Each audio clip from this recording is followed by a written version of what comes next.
Greetings, family. I'm Aleah Gathings with the Believe Ministry, and today I'll be sharing with you a devotional called Memorializing Moments.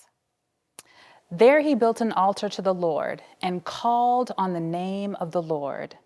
Genesis 12:8b.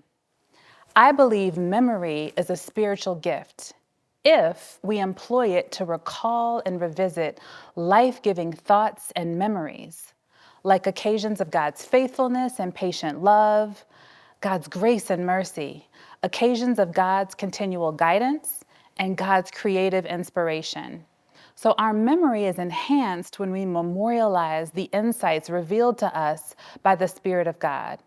And so one type of altar that was erected in ancient times was a memorial of a moment or a place where there was contact between humans and the divine.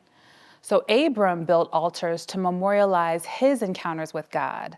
Because prayer is powerful, like Abram, we should create altars to help us remember the messages the Spirit of God provides.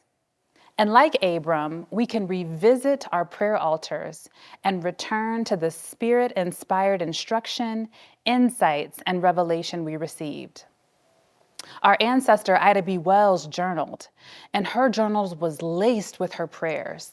And so whether you keep a list or a prayer journal, whether you draw, paint, or take pictures, write song lyrics or poetry, or create in a different way, take a moment to memorialize the messages and insights that you may receive from God.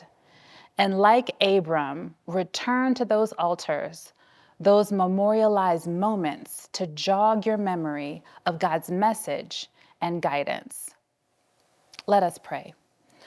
O Lord, attune our ears to your voice that we may hear from you. We are grateful to you for the privilege and the great power of prayer. Amen.